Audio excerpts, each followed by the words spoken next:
Y ahí termina. Escuche atentamente el último acorde. Ahí estuvo. ¿Qué le parece el último acorde? Disonante, ¿no? Disonante, sorpresivo, inesperado. Bueno, es una gran composición de Ginastera. Puro argentinismo esto.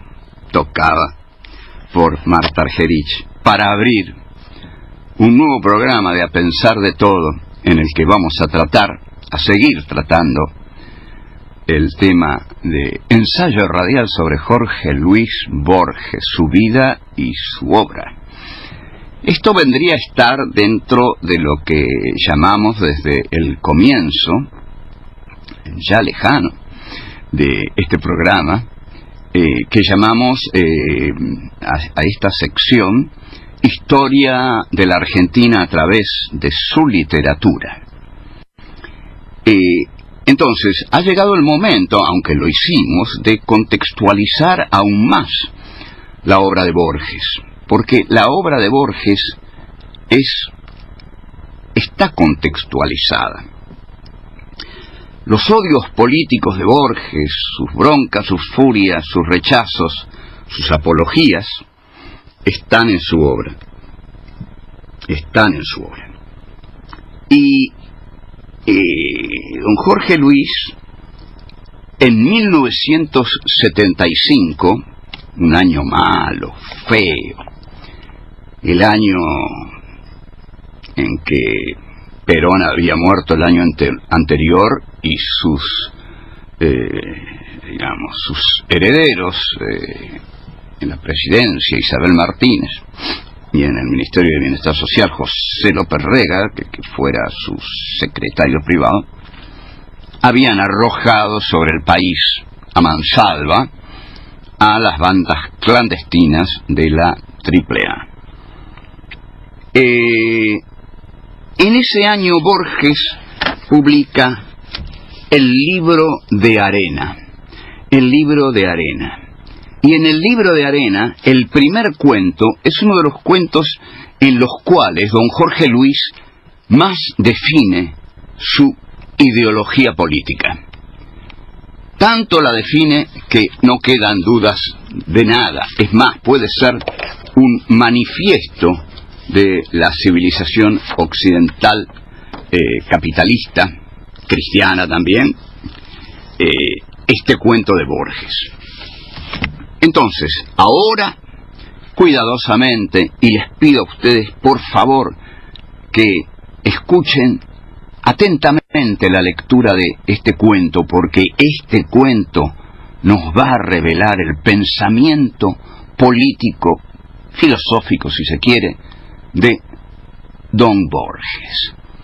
Vamos a leerlo. El cuento es del libro El libro de arena, de 1975, es el primero de los cuentos del libro, el que lo abre, y se llama El otro. El otro. El tema del otro es constante en la obra de Borges, porque también es constante el tema del espejo. ¿Y qué hace el espejo sino devolverme una imagen que no es la mía, es la del otro? El que está ahí en el espejo soy yo, pero también es otro. Ese es el misterio del espejo. El otro, de Jorge Luis Borges. Empezamos. El hecho ocurrió en el mes de febrero de 1969, al norte de Boston, en Cambridge. No lo escribí inmediatamente porque mi primer propósito fue olvidarlo, para no perder la razón. Ustedes observen, hago aquí una breve acotación, voy a tratar de hacer las menos posibles, que esta es una manera de atrapar al lector, porque la primera frase, y si la primera frase es breve, incluye a la segunda, tiene que atrapar al lector. Algo le tiene que decir al lector de lo que le espera si se interna en la lectura del cuento. Entonces Borges, gran cuentista, empieza así. El hecho ocurrió en el mes de febrero de 1969, al norte de Boston, en Cambridge. Y aquí viene ya la segunda frase. No lo escribí inmediatamente, porque mi primer propósito fue olvidarlo, para no perder la razón. O sea que ya sabemos que vamos a leer un cuento en el cual el protagonista corre el peligro de perder la razón. ¿Por qué? ¿A qué se deberá esto? ¿Qué hecho fabuloso, fantástico, inextricable, para usar una palabra borgiana? Inextricable. Y también inexplicable. ¿Cuál es ese hecho que lo lleva a querer olvidarlo para no perder la razón?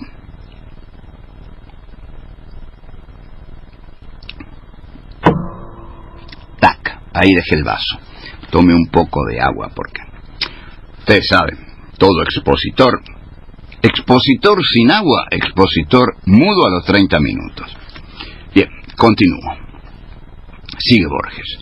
Ahora, en 1972, pienso que si lo escribo, los otros lo leerán como un cuento, y con los años lo será, tal vez, para mí. Sé que fue casi atroz mientras duró, y más aún durante las desveladas noches que lo siguieron. Eso no significa que su relato pueda conmover a un tercero. Serían las 10 de la mañana. Yo estaba recostado en un banco, frente al río Charles. A unos 500 metros a mi derecha, había un alto edificio, cuyo nombre no supe nunca. El agua gris acarreaba largos trozos de hielo. Inevitablemente el río hizo que yo pensara en el tiempo. La milenaria imagen de Heráclito. Yo había dormido bien. Mi clase de la tarde anterior había logrado, creo, interesar a los alumnos. No había un alma a la vista. Sentí de golpe pequeña lateralización. No voy a interrumpir tanto el cuento, pero ustedes observen cómo Borges juega con la erudición. Dice, el agua gris acarreaba largos trozos de hielo. Esto lo hace pensar en el tiempo, dice, y en la milenaria imagen de Heráclito.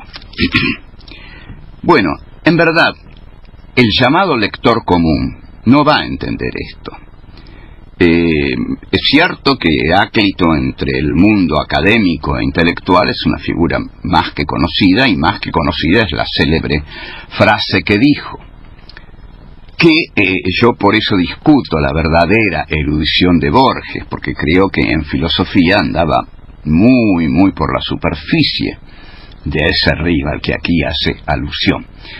Pero todos los que leen los suplementos literarios o han asistido un poco a la universidad saben que Heráclito fue un pensador paralelo a Parménides, que dijo algo muy distinto de Parménides. Parménides dijo una frase, digamos, fijista, que es una fijación, algo que queda fijo para siempre. Parménides dijo, el ser es, el no ser no es. Y se acabó. Ahí queda la cosa. Algunos dicen, Parménides clavó al ser contra una pared y ahí quedó el ser. Heráclito, en cambio, dice no estar de acuerdo con esa sentencia de Parménides, que el ser es y el no ser no es. Y Heráclito va a decir que el ser deviene. Lo diga tan claramente o no, lo cierto es que se da. Esto es fascinante, escúcheme un poquito y espere el cuento de Borges, esto es fascinante. Se da por sentado que Heráclito fue el fundador de la dialéctica hegeliano-marxista, porque Heráclito dice, el ser deviene, el ser es devenir, el ser nunca es el mismo, porque el ser siempre está en estado de cambio. Entonces Heráclito utiliza la metáfora del río y dice: nunca nos bañamos dos veces en el mismo río. Nunca nos bañamos dos veces en el mismo río, que es la sentencia heracliteana que viene a refutar la sentencia parmenidia de el ser es, el no ser no es. No, dice, el ser es y no es, dice Heráclito. El ser nunca es, porque siempre está deviniendo otra cosa, como el río. Y entonces dice, nunca nos bañamos dos veces en el mismo río. El río, al ser un devenir constante, que es la esencia del río, su corriente profunda, el río nunca se detiene. Entonces nunca es algo. Esta idea del cambio favorece al marxismo. ¿Qué quiere el marxismo? El marxismo quiere que las sociedades cambien. Entonces, el general Nicolaides, ustedes no lo recordarán, ojalá lo recuerden tanto como a Heráclito, ojalá recuerden más a Heráclito. Hubo un general Nicolaides de la dictadura Matarife del 76 que dijo, el marxismo empezó en el siglo V antes de Cristo. ¡Wow! ¿Qué profesor fascista le habrá dicho eso? Pero el tipo sabía lo que decía. Muchos se sorprendieron, pero si uno toma a Heráclito como el primer pensador dialéctico que dice que la realidad no es fija, sino que deviene y está en constante transformación, uniremos a Heráclito con la tesis 11 de Marx, que dice: los filósofos hasta ahora solo han interpretado el mundo cuando de lo que se trata es de cambiarlo. Marx se inspira en Heráclito, que dice: el ser no es, el ser está en constante cambio. Entonces, por eso el general Nicolaides decía que el marxismo había nacido ahí, en el siglo V antes de Cristo. Bueno, alguna razón tenía, pero alguien se lo había dicho eso, lo que significaba que estos militares tenían una formación de derecha, una formación informada, es decir, que sabían lo que les enseñaban, ¿no? Ese señor Heráclito que habló del movimiento hablaba del cambio, todo cambio es marxista. Entonces Heráclito era marxista. Volvemos, gracias. ¿Querés entender el sentido de la existencia humana? A pensar de todo. Estás escuchando A Pensar de Todo.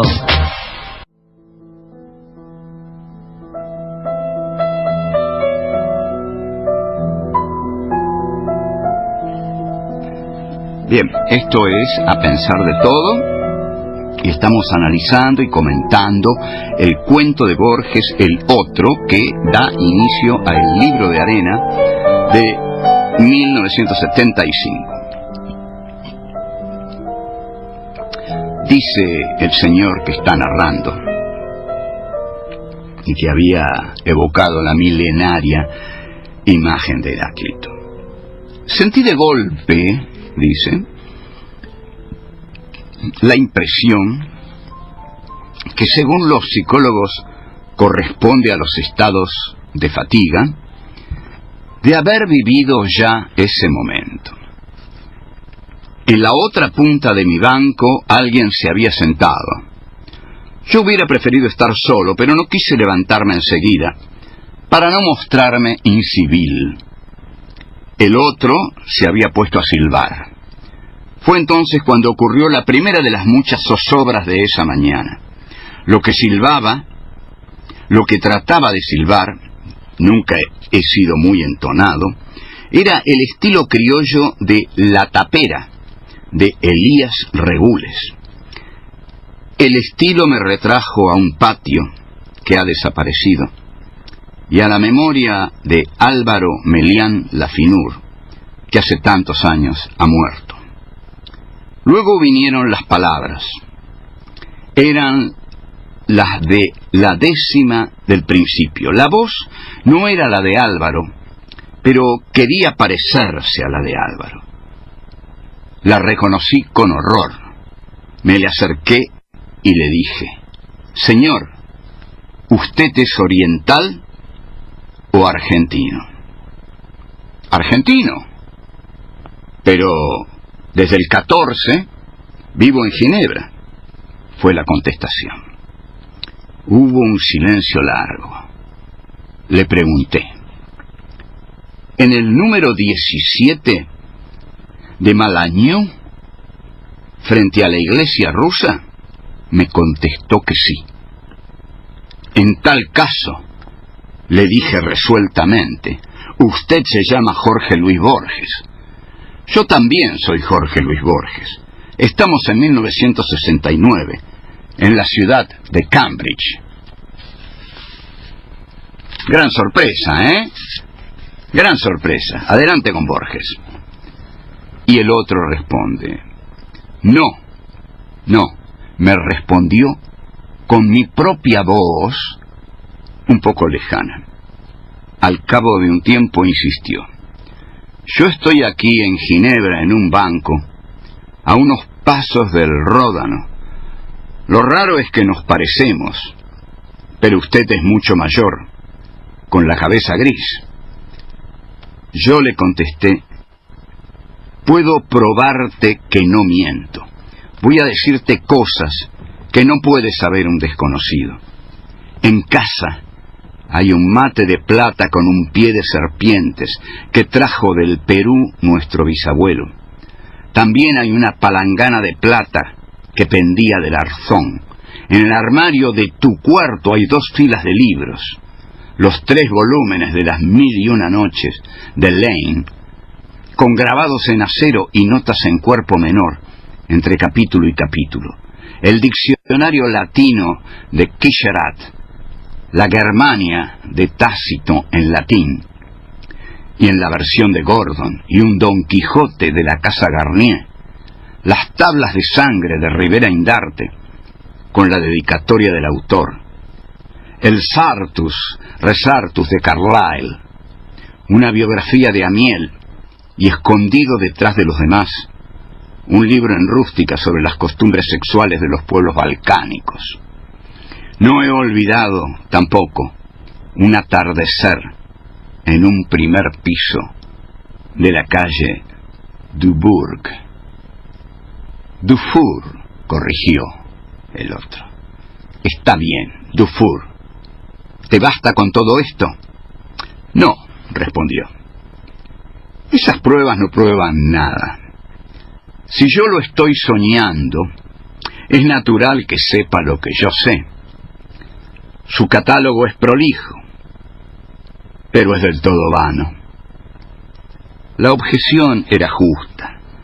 Le contesté: si esta mañana y este encuentro son sueños, cada uno de los dos tiene que pensar que el soñador es él. Tal vez dejemos de soñar, tal vez no. Nuestra evidente obligación, mientras tanto, es aceptar el sueño como hemos aceptado el universo, y haber sido engendrados, y mirar con los ojos, y respirar. ¿Y si el sueño durara?, dijo el otro con ansiedad. Para tranquilizarlo y tranquilizarme, fingí un aplomo que ciertamente no sentía. Le dije: mi sueño ha durado ya 70 años. Al fin y al cabo, al recordarse, no hay persona que no se encuentre consigo misma. Es lo que nos está pasando ahora, salvo que somos dos. ¿No querés saber algo de mi pasado, que es el porvenir que te espera? Asintió con una palabra. Asintió sin una palabra, porque estaba pensando en esto. Tengamos en claro que los dos son Borges, pero uno es un Borges de 70 años y el otro es un Borges mucho más joven. El Borges de 70 años le ofrece contarle al joven lo que el joven no sabe, cómo será su vida de ahí, desde ese momento del joven, hasta los 70 años que tiene Borges en ese momento. Mi sueño ha durado ya 70 años. Al fin y al cabo, al recordarse, no hay persona que no se encuentre consigo misma. Es lo que nos está pasando ahora, salvo que somos dos. ¿No querés saber algo de mi pasado, que es el porvenir que te espera? Asintió sin una palabra. Yo proseguí un poco perdido. Madre está sana y buena en su casa de Charcas y Maipú, en Buenos Aires. Pero padre murió hace unos 30 años. Murió del corazón, lo acabó una hemiplegia. La mano izquierda puesta sobre la mano derecha era como la mano de un niño sobre la mano de un gigante. Murió con impaciencia de morir, sin una queja. Nuestra abuela había muerto en la misma casa. Unos días antes del fin, nos llamó a todos y dijo: soy una mujer muy vieja, que está muriéndose muy despacio. Que nadie se alborote por una cosa tan común y corriente. Nora, tu hermana, se casó y tiene 2 hijos. A propósito, en casa, ¿cómo están? Bien. Padre siempre con sus bromas contra la fe, dice el otro, que es más joven. Anoche dijo que Jesús era como los gauchos, que no quieren comprometerse, y que por eso predicaba en parábolas. Vaciló y me dijo: ¿y usted? Y Borges, el de 70 años, dice: no sé la cifra de los libros que escribirás, pero sé que son demasiados. Escribirás poesías que te darán un agrado no compartido, y cuentos de índole fantástica. Darás clases como tu padre y como tantos otros de nuestra sangre. Me agradó que nada me preguntara sobre el fracaso o el éxito de los libros. Cambié de tono y proseguí. Bueno, aquí viene lo esencial del cuento, aparte de su interesante trama. Borges le va a contar al otro en qué se ha transformado el mundo en 1969. Y aquí hay un manifiesto político de Borges. Escuchemos. En lo que se refiere a la historia, hubo otra guerra, casi entre los mismos protagonistas. Francia no tardó mucho en capitular. Inglaterra y América libraron contra un dictador alemán que se llamaba Hitler la cíclica batalla de Waterloo.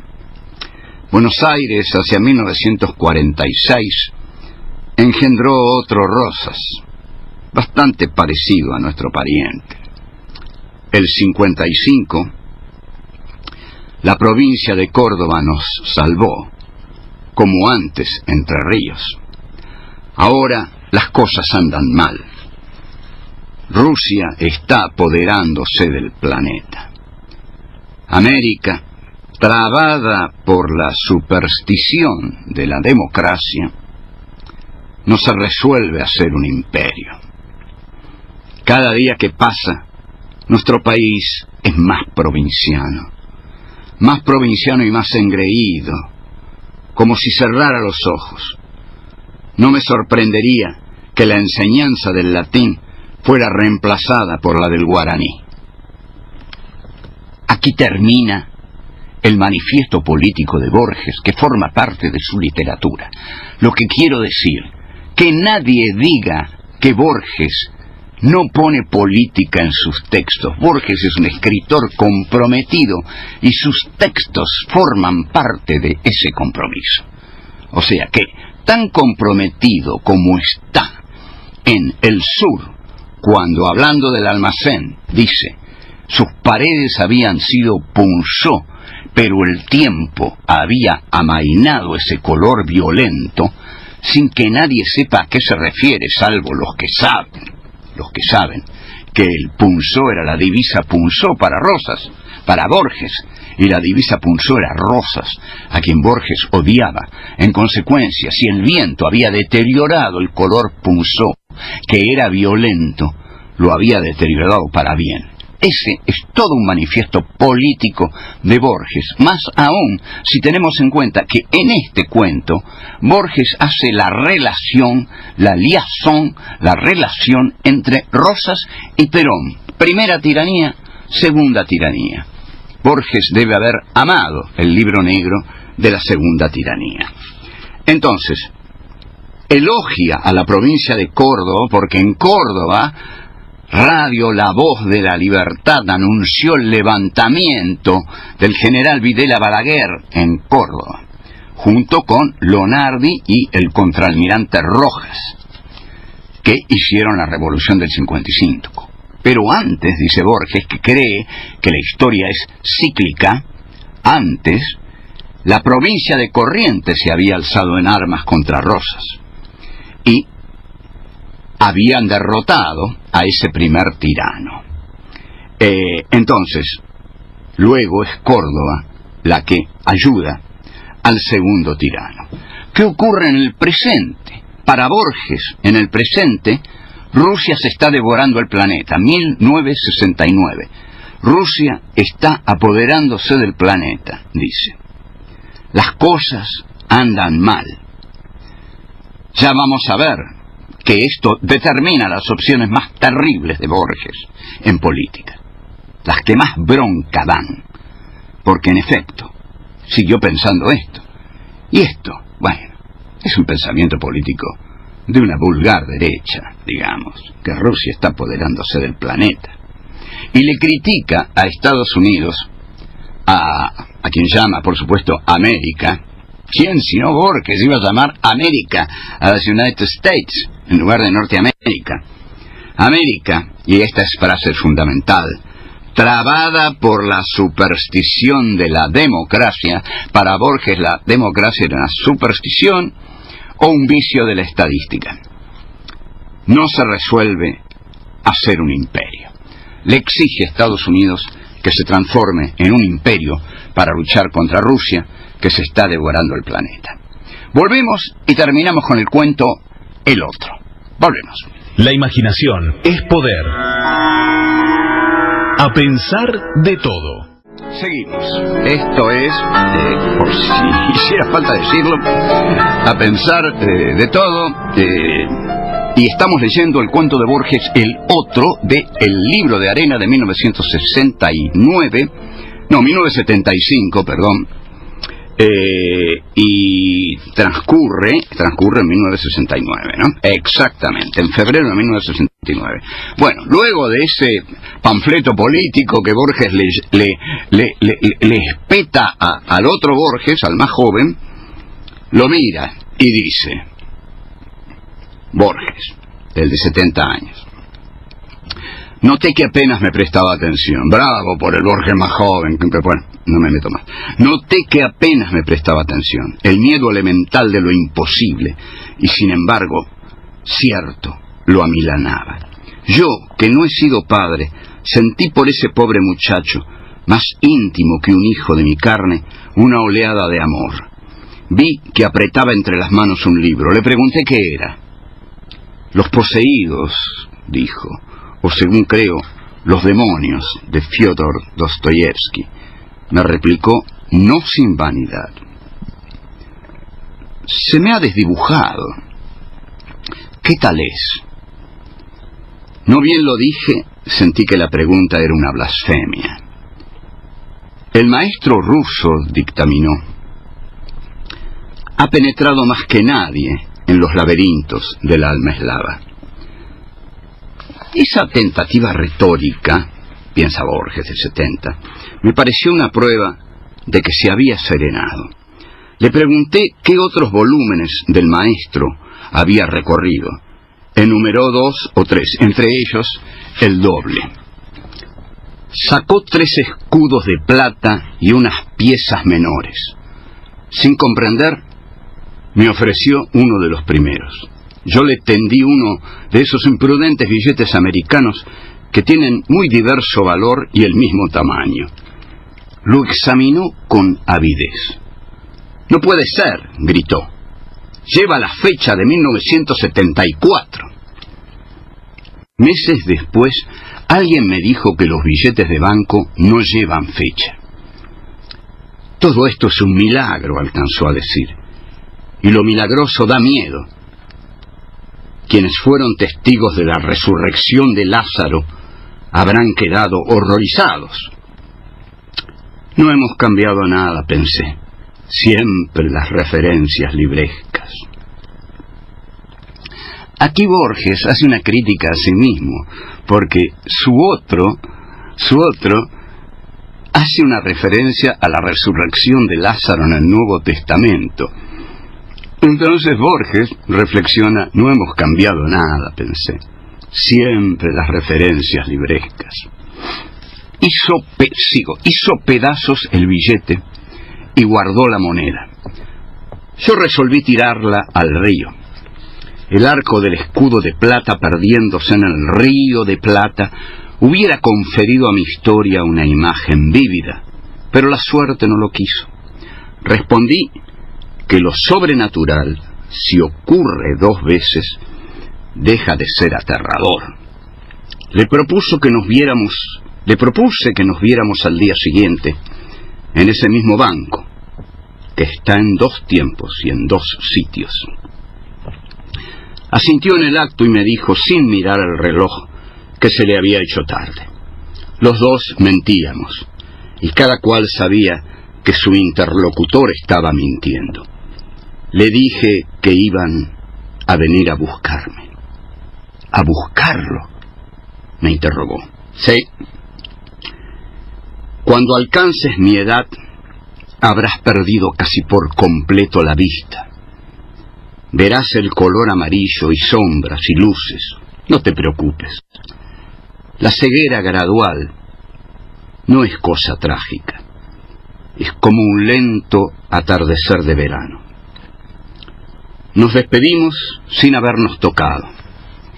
Al día siguiente no fui. El otro tampoco habrá ido. He cavilado mucho sobre este encuentro, que no he contado a nadie. Creo haber descubierto la clave. El encuentro fue real, pero el otro conversó conmigo en un sueño, y fue así que pudo olvidarme. Yo conversé con él en la vigilia, y todavía me aumenta el recuerdo. Me atormenta, todavía me atormenta el recuerdo. El otro me soñó, pero no me soñó rigurosamente. Soñó, ahora lo entiendo, la imposible fecha del dólar. Aquí termina el cuento, que en verdad no vale mucho. Es confuso, y el tema del otro, en 1975, en que publica el libro de Arena, Borges ya lo había agotado en Mejores Cuentos. De algún modo, el poema conjetural y el sur tratan sobre el otro. El otro, en el poema conjetural, es la cara que le falta a Narciso de la Prida, hombre de cánones y latines, para completar su figura sudamericana y su destino sudamericano. En el sur, el otro es el guapo que sale a pelear con Juan Dalman. Ese es su otro, porque ese guapo es también Juan Dalman. La parte civilizada de Juan Dalman, que debió haber muerto en la clínica, pelea contra la parte bárbara de Juan Dalman, que decide pelear a campo abierto. Esta es la idea del el otro en Borges.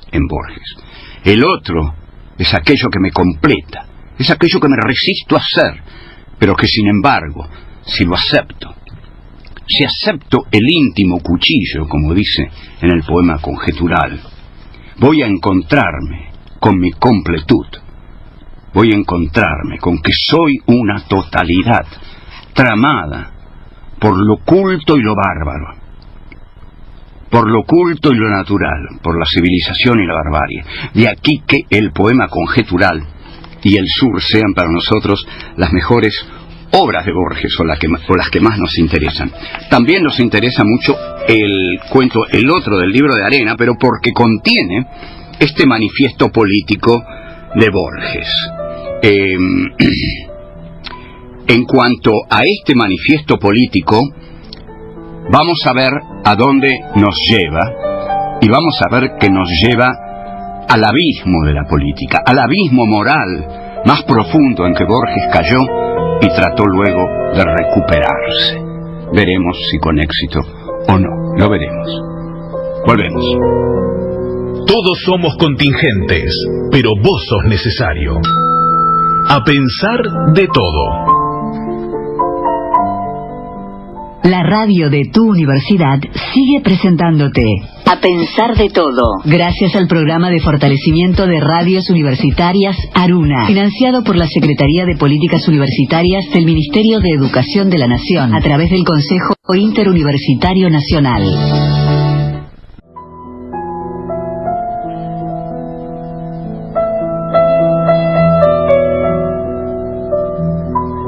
Esto es A Pensar de Todo. Continuamos nuestro ensayo radial sobre la vida y la obra, digamos, de Jorge Luis Borges.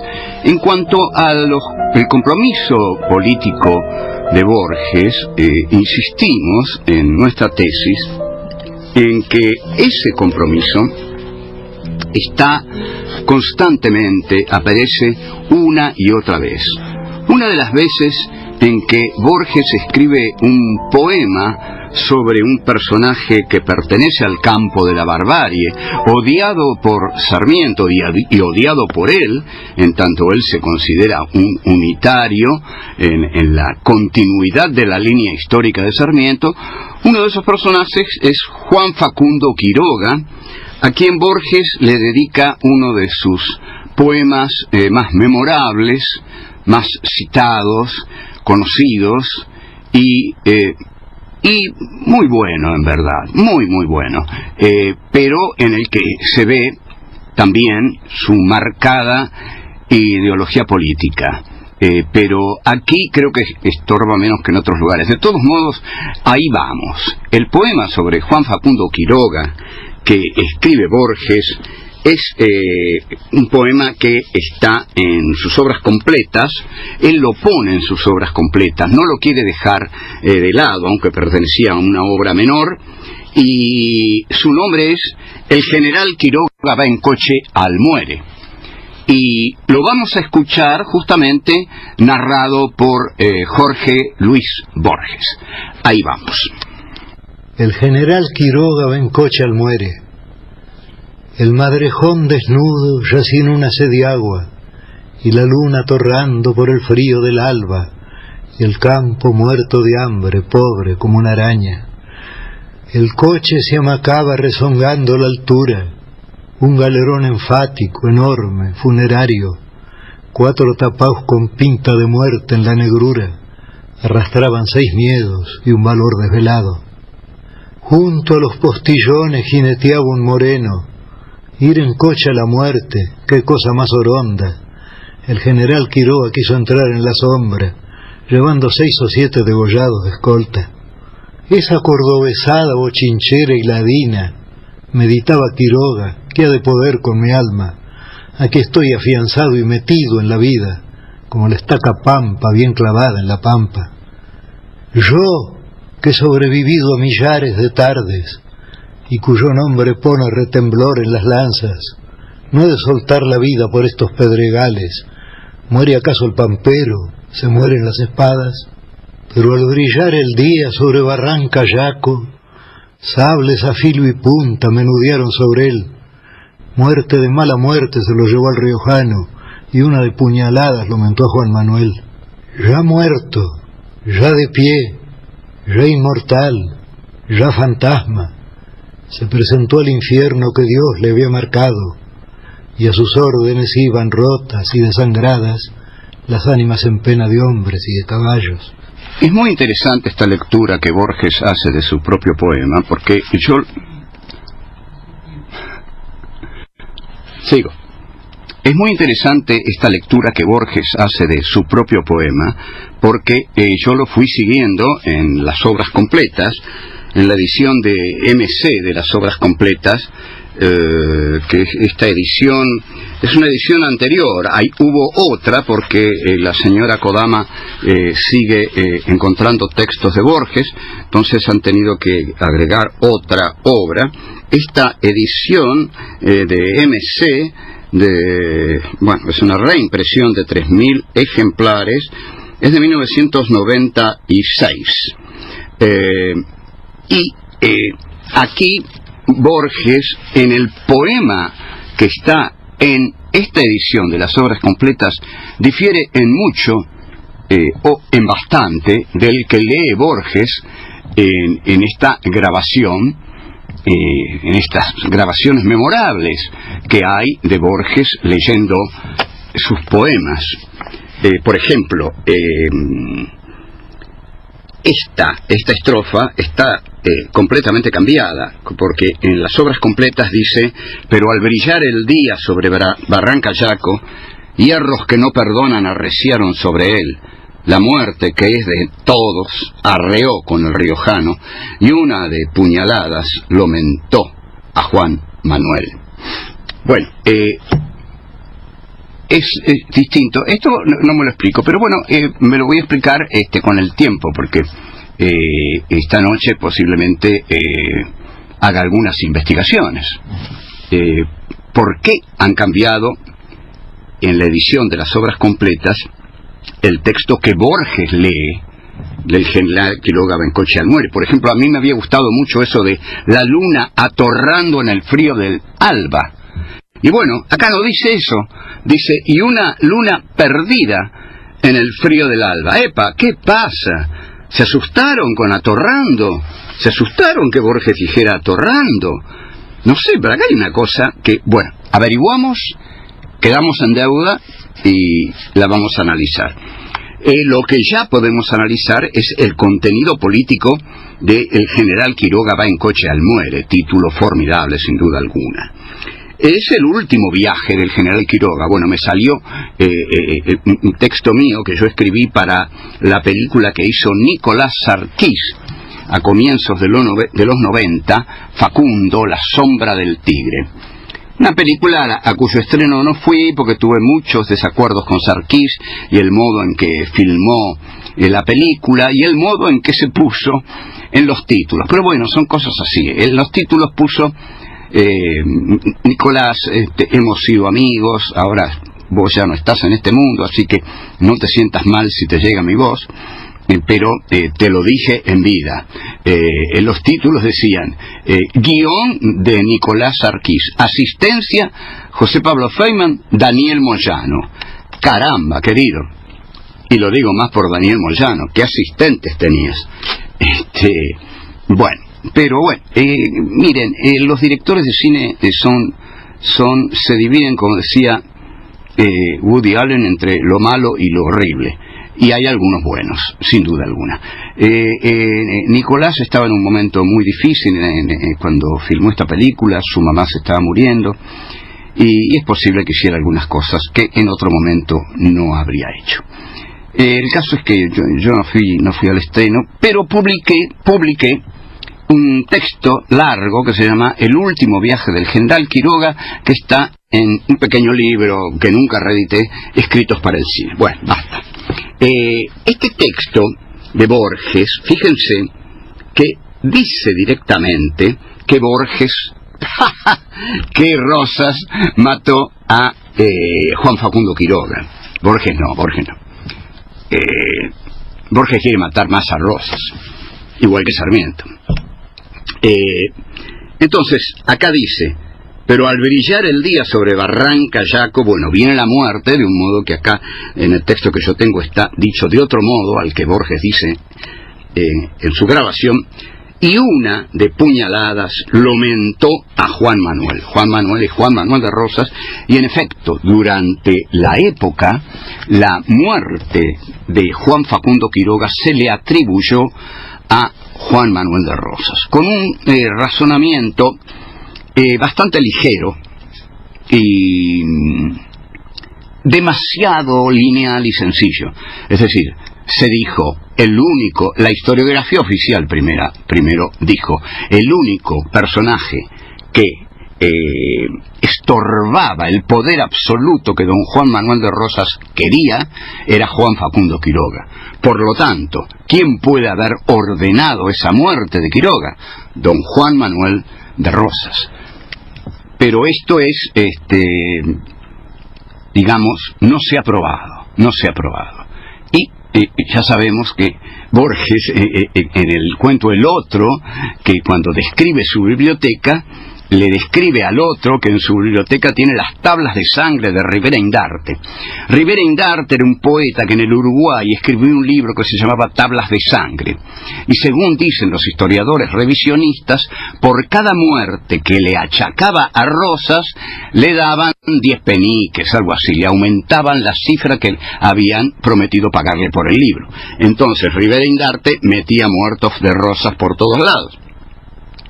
¿Cómo no iba a achacarle la muerte de Juan Facundo Quiroga? Así que el Quiroga, odiado, injuriado por Faustino Sarmiento, Domingo Faustino Sarmiento, en Facundo, es, sin embargo, recuperado cuando se trata de arrojarle ese cadáver a la lista larga de cadáveres que se arrojaron sobre don Juan Manuel de Rosas.